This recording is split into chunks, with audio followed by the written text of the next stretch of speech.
Bien-aimés frères et sœurs, vous connaîtrez la vérité et la vérité vous affranchira. Ça, c'est pas moi qui le dis, c'est la Bible qui le dit. Mais moi, je vous dis mieux. Vous connaîtrez la vérité historique, notamment celle de vos ancêtres kémites, et vous aurez une vision globale de ce que c'est que la vraie souveraineté politique. J'ajoute, vous reviendrez à la spiritualité africaine ancestrale et vous comprendrez les enjeux de l'indépendance économique.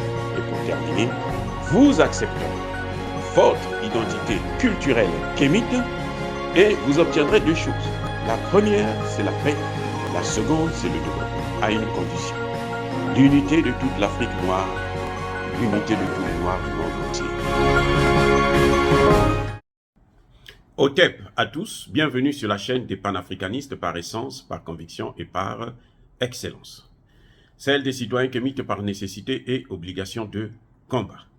Nous sommes une chaîne qui n'est guidée que par nos ancêtres, et rien que par les ancêtres qui appartiennent à l'égrégore du monde noir. Par conséquent, nous ne croyons en aucun Dieu venu de l'étranger. Toutefois, cette vidéo n'est aucunement destinée à inciter à la haine ou à la violence, car nous menons un combat qui est d'abord et avant tout spirituel, intellectuel et démocratique. Ensuite, il est politique, géopolitique et géostratégique, contre l'impérialisme, le colonialisme, le néocolonialisme et l'endocolonat, qui sont tous qualifiés de crimes contre l'humanité.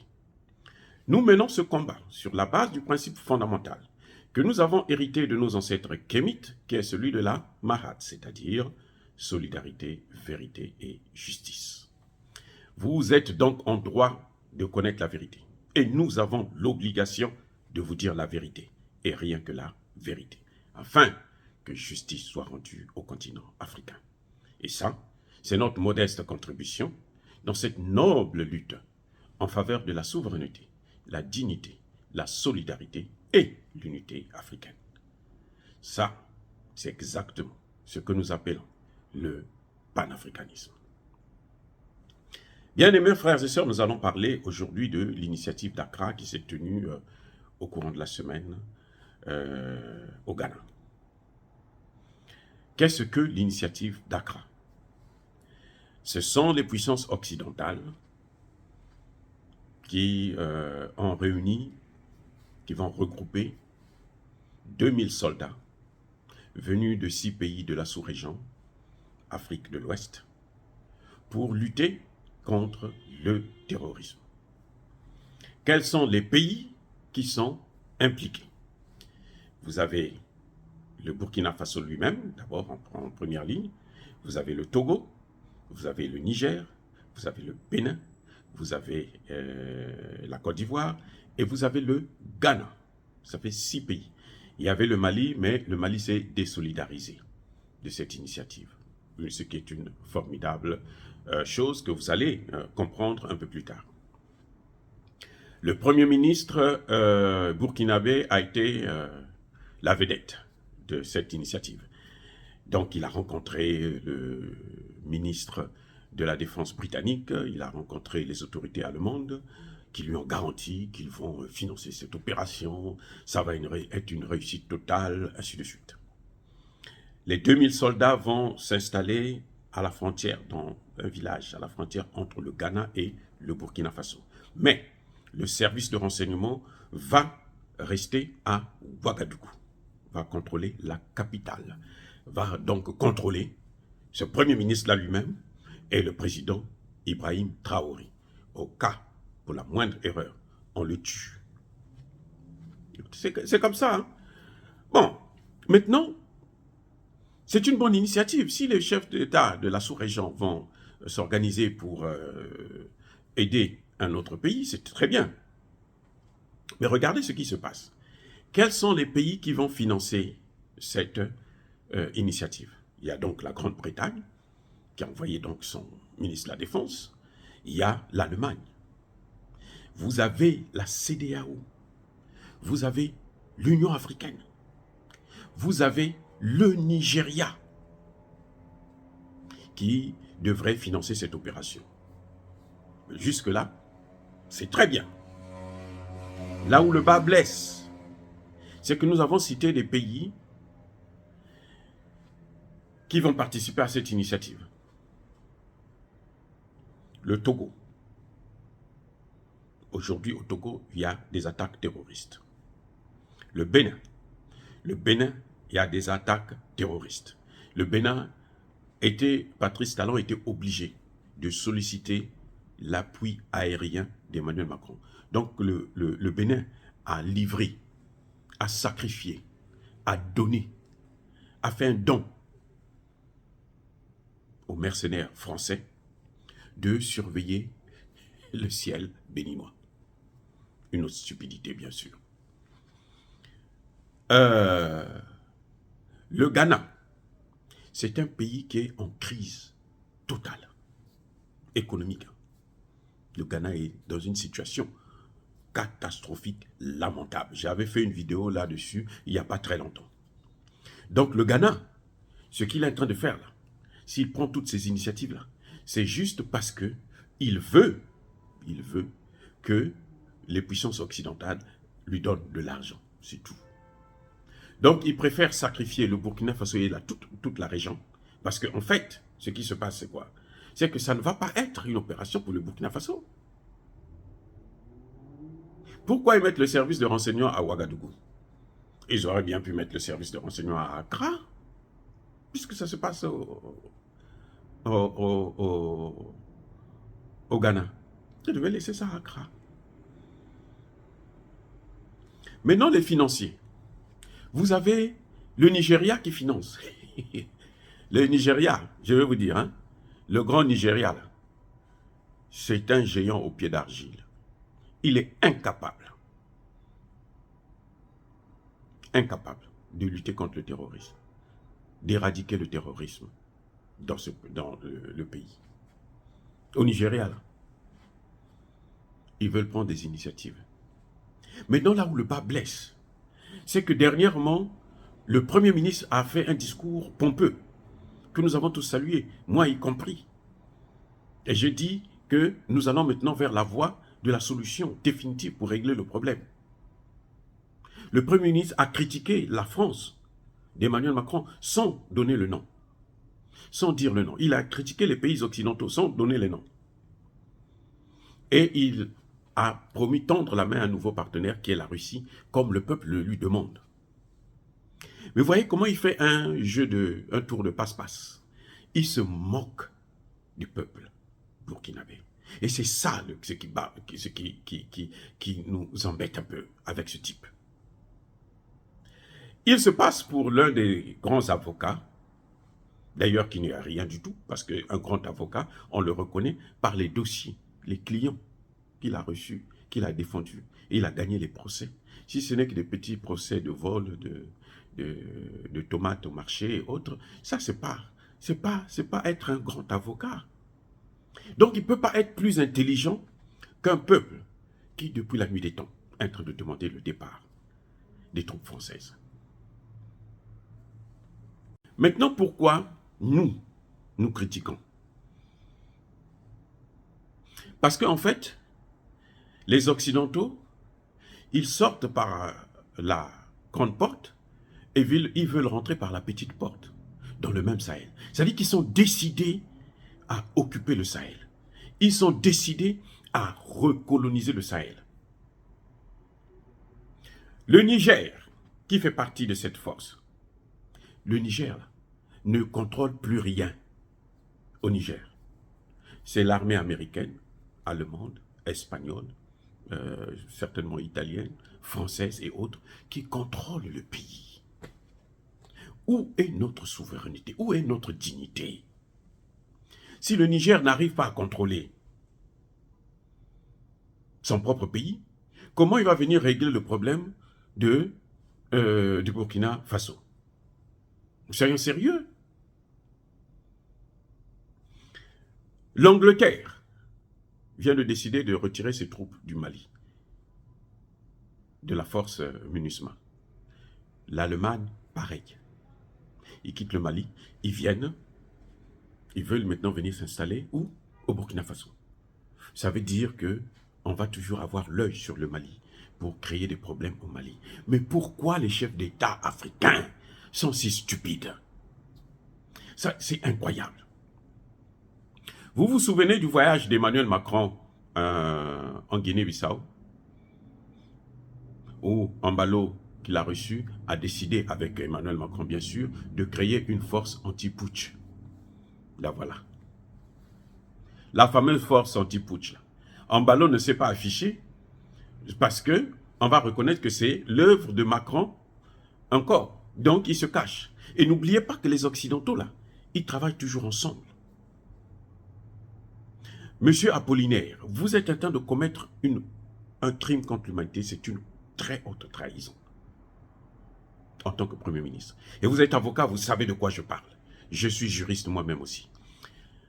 Vous ne pouvez pas faire confiance à des gens qui ont créé le terrorisme de toutes pièces dans le Sahel, à partir de la Libye.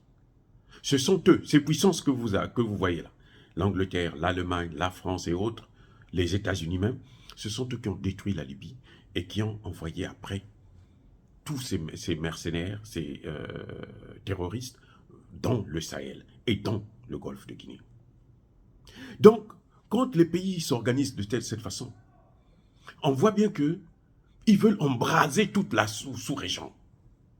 Ils veulent embraser toute la sous-région. C'est tellement stupide pour M. Apollinaire de jouer avec la vie des Burkinabés. Que le peuple se trompe, parce que le peuple veut la Russie, veut qu'on ait des accords avec la Russie, veut qu'on achète des armes en Russie, il assumera ses responsabilités et il vous soutiendra.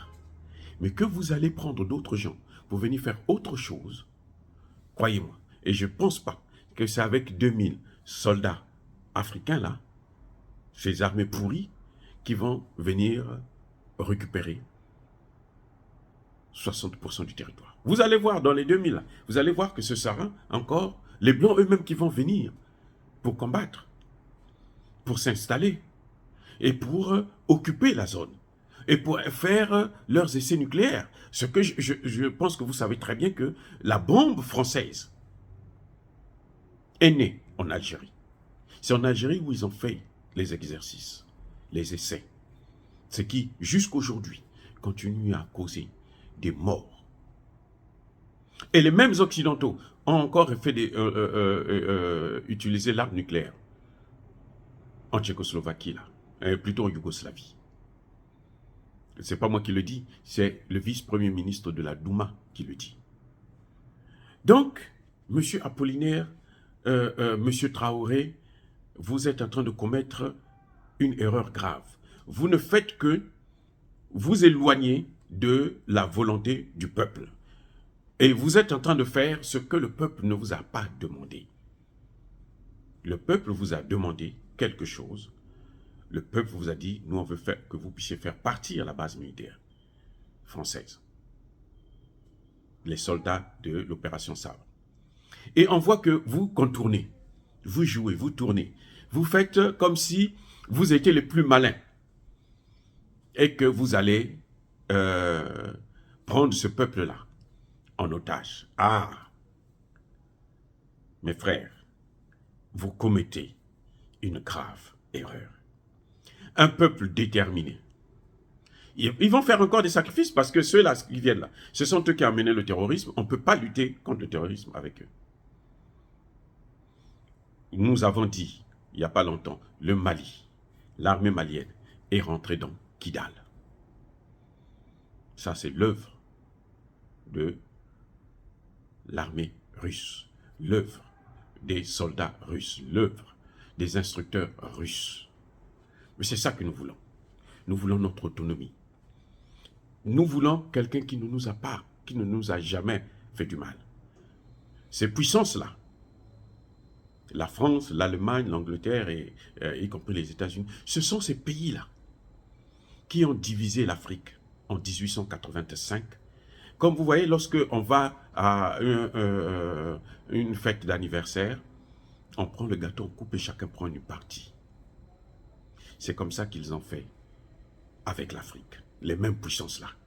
Et ce sont ces puissances-là qui nous ont pris en esclavage. Ce sont ces puissances qui nous ont colonisés. Ce sont ces puissances qui nous ont néocolonisés. Ce sont ces puissances qui veulent encore nous recoloniser. Et cette fois-ci, ce qu'ils veulent, c'est occuper l'Afrique. C'est pour ça que vous voyez qu'ils installent des bases militaires partout. La Russie n'a aucune base militaire en Afrique jusqu'à présent. Ça montre bien la différence entre un pays qui vient pour vous aider à obtenir votre indépendance et des pays qui viennent pour occuper le terrain et pour vous martyriser encore plus. Donc pour moi, cette initiative d'Accra, le Premier ministre ne peut pas avoir engagé le Burkina Faso sans l'autorisation du président. Et M. Traoré, je suis convaincu qu'en allant dans cette voie-là, vous êtes en train de commettre la plus grave erreur de votre vie. Vous aurez peut-être même dû laisser Damiba sur place. Parce que franchement, si vous enlevez Damiba pour faire exactement ce que Damiba n'a pas fait, parce que ce que vous voyez là, la France n'est pas dedans parce que c'est la France qui est derrière, puisque c'est elle qui avait décidé de créer une force anti-putsch. Et ces Occidentaux s'entendent. C'est Takuba qui est en train de venir là au Burkina Faso. Et ça va être plus difficile. Vous êtes incapable même de dénoncer la France. Vous êtes incapable. En tant que militaire, vous serez capable de prononcer le mot France. Vous êtes incapable de le faire. Vous êtes des lâches. Et si vous avancez, vous continuez à avancer sur cette voie, si vous ne vous retirez pas, si vous n'annulez pas cette initiative, vous serez un vaurien et vous n'allez jamais rentrer dans l'histoire du Burkina Faso. Dire cela, c'est inciter à la haine ou à la violence? Non. Yaba, colère, Yamalembe. Nous voulons connaître la vérité et nous informons. Si vous ne connaissez pas l'histoire, monsieur Traoré, il faut le savoir.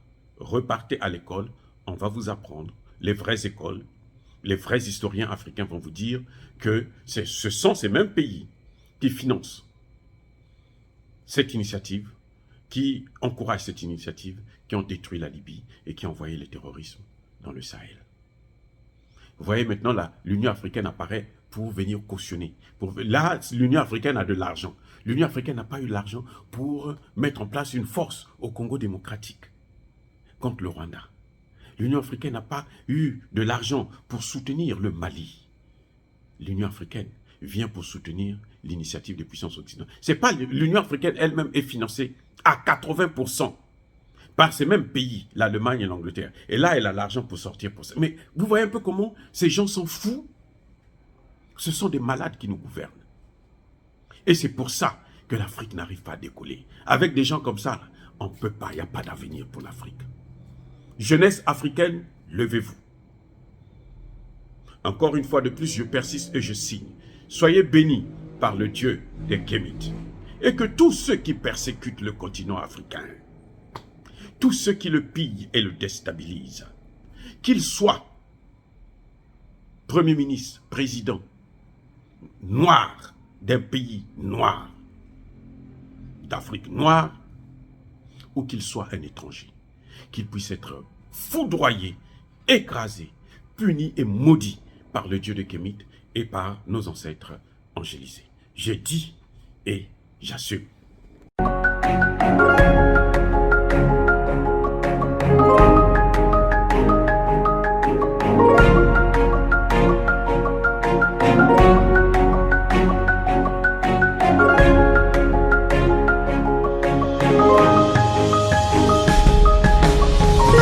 Eux, ils marchent par la foi et non par la vue. Mais moi, je vous conseille vivement de marcher par la connaissance scientifique et historique, notamment celle de nos ancêtres kémites, par les cinq sens et par l'intelligence. Abou Apia.